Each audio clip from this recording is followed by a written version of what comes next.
Hey guys, and welcome to Psych 102, Human Growth and Development. My name is Dr. Frohnbarger.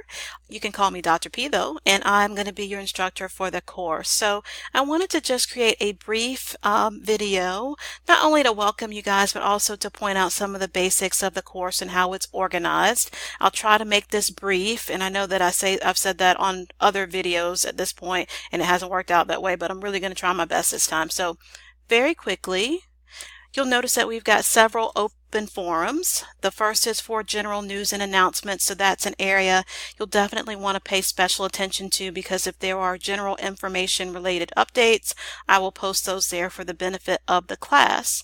The second thread is the Ask Dr. P thread. That thread is for student-related questions. So let's say you have a question about APA style, or you have a question about an assignment, and you feel like there might be other students in the class who might also have that question and who might also want to know the answer to that question. Please post it there. And then lastly, we have what I'm calling the Psychology Student Cafe. This area is created not only for us to get to know each other initially, so this is where you're going to post your welcomes, but in addition to that, it's a great place just for you guys to kind of hang out and get to know each other virtually. So if you have if you found, for example, an article and you think that it's really interesting and it relates to content in psychology, and you want to post a link there, awesome. If you'd like to make arrangements to get together to study in person, you could certainly make those arrangements there. If there are exciting things going on in your life, graduation is near, there are new additions to the family, please post them there. So that is kind of like an informal get to know you hangout area of the course. So going into the course information section, you'll see our course objectives, and then you'll see a link to the syllabus. So I'd just like to spend a few minutes there. And what you'll notice initially in the syllabus is just basic information in terms of who I am and where my office is located. I am in room 107, at least through the summer, because I'm sure you guys have heard by now that we're moving. So for now, I'm in room 107. I am a full-time faculty member and also the program chair for Gen Studies, so I'm on campus pretty much all the time, so you don't necessarily need to set up an appointment. I welcome you guys to stop by anytime. I will say that oftentimes I'm in meetings throughout the day, so if you happen to miss me, if you leave me a note or shoot me an email, that's perfectly fine. There's a number to my direct line in my office. And again, just because I'm in and out of meetings so frequently, it's an appointment would certainly ensure that I'm there, but I don't want you to feel like you have to have an appointment if you're on campus and you just want to stop by.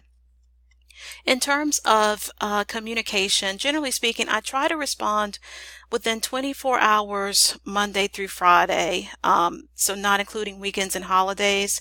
College policy, I believe, says 48, so I'll try my best to beat those deadlines and meet the 24.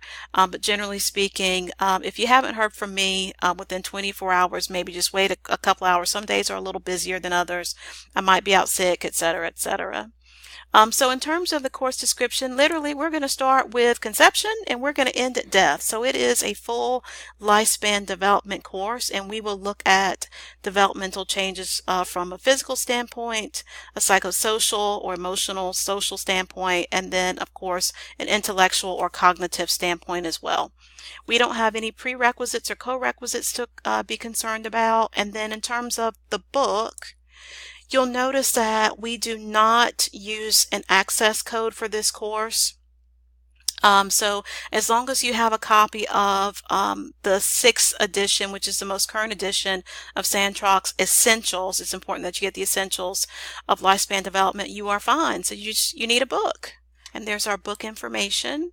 If you decide that you'd prefer to purchase your book outside of our bookstore, you're certainly free to do so. I've provided you with the 10-digit and 13-digit versions of the ISBN. So when you go to that bookstore link, you'll notice that there's an e-text version, and then there's a loose leaf and e-text combination version. So you could certainly just choose whichever would work best for you.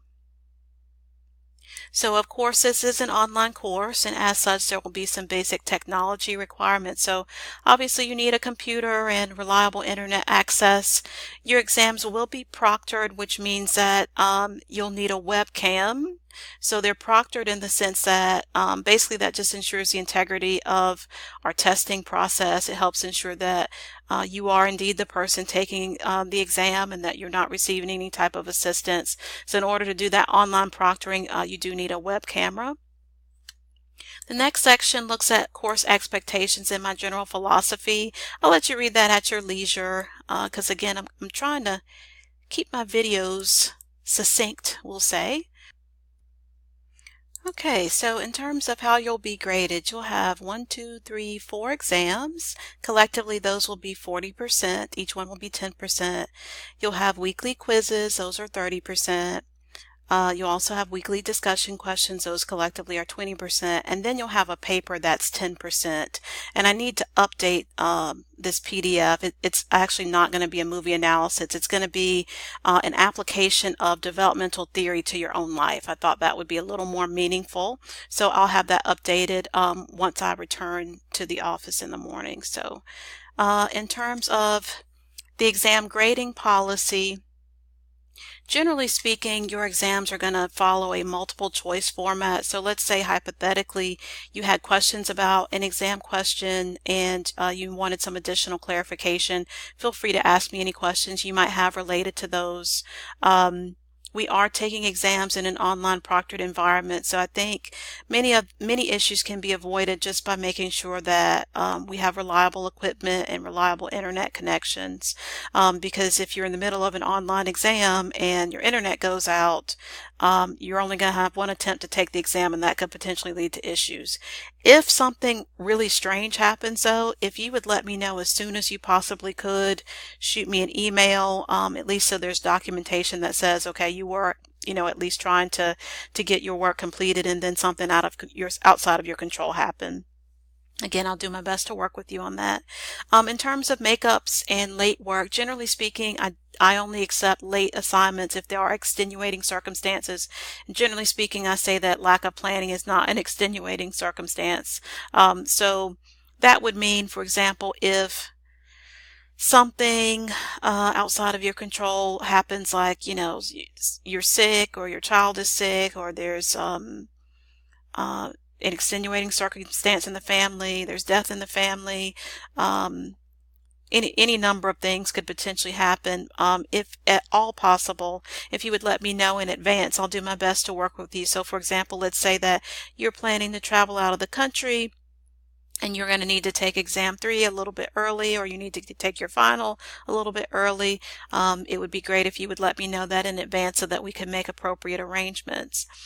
In terms of attendance in an online course, the way that we track that is basically just by the completion of content-related assignments. So obviously I'm not going to be able to see you 2 or 3 times a week, but you'll be marked present per se just by completing those weekly graded assignments. So keeping up with your quizzes and keeping up with your discussion questions is really important.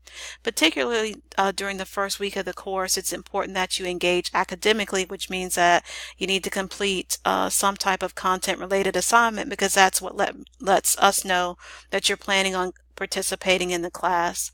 Once we've gotten past this initial week or so in the class, typically if you have failed to academically engage, basically failed to complete assignments for 2 consecutive weeks, at that point you may be assigned a grade of F, so we certainly don't want that to happen.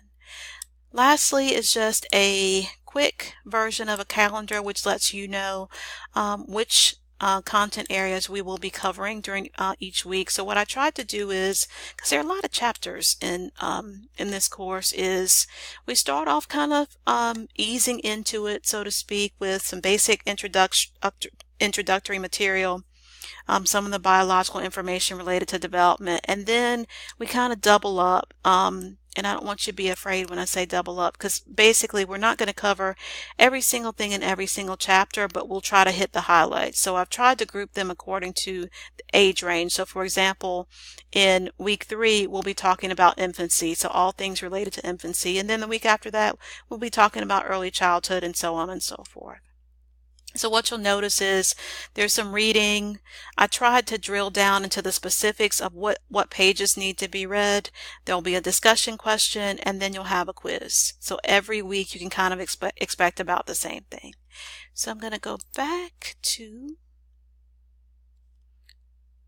this basic course information section, and I've posted the project information here. Again, I need to edit that in that syllabus, but here are the instructions for the assignment. Again, it'll be an application of developmental theory. You've got quite a bit of time before it's due, but if you wanted to start thinking about which developmental areas you might want to focus on or which life experiences you might want to talk about, you could certainly do that. And we'll revisit the project later.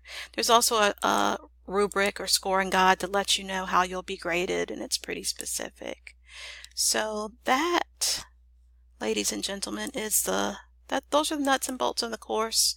And again, each week you can expect there's some notes. There'll be a little recording from me, and I'll try to post one of those for you every single week. A link to a discussion question, and then a link to a quiz. So I think it's pretty straightforward, but of course if you guys have questions, please feel free to let me know, and I look forward to a great semester.